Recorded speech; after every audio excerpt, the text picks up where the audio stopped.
Good morning po sa inyo lahat. Isa pang muli yugto ng ating daily Bible Blessings. Pamagat po ng ating aralin ngayong umaga ay maganda ang iba-iba. Maganda ang iba-iba.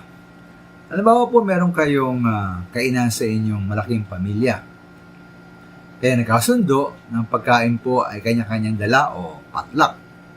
Ito nangyari mga minamahal na lahat ay nagdala ng manok. Puro manok. Okay po ba yun? Dito ay maminamahal sa ating iglesia, o anumang iglesia, na kahit na ang mga membro ay bahagi ng isang iglesia at katawan ng ating Panginoon Yesus. Niloob ng Diyos na ating mga spiritual na kaloob para sa ating paglilingkod ay iba-iba. Tulad nga ng isang katawan ng tao na kahit isang katawan, iba-iba naman ang mga bahagi nito. At bilang iba-ibang bahagi ng katawan, iba-iba rin po ang mga papel at mga nagagawa ng mga ito. Ayon po sa Corinto 12:4-6, iba-iba ang mga spiritual na kaloob. Iba-iba ang paraan ng paglilingkod. Iba-iba rin ang mga gawaing iniatas.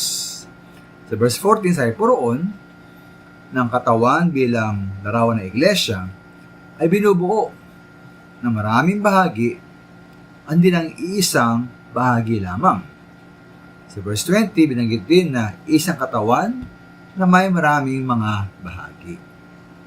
Ngunit po kahit po iba-iba ang mga spiritual na kaloob ng ating mga miyembro sa isang iglesia at isang katawan ng ating Panginoon Yesus, lalo yung minamahal ng ating spiritual na kaloob at kakayahan, ayon sa verse 11, ay ayon lamang sa kapasyahan ng Diyos. Ito pa ibinigay sa atin, ayon sa verse 7, hindi pa lamang sa ating sariling kasiyahan, kundi higit po para sa ikabubuti ng lahat. Huwag tayo maging pagkapala po sa ibang mga miyembro ng ating iglesia. Kaya tayong pasalamat mga minamahal, pasalamat tayo na sa ating iglesia at kapatiran, iba-iba ang ating mga spiritual na kaloob at kakayahan. At anuman ang nasa ating spiritual na kaloob at kakayahan, dapat ating gamitin mga minamahal. Gamitin natin para sa ikabubuti ng iglesia upang pagpalain ang ating kapatiran. Maraming salamat po.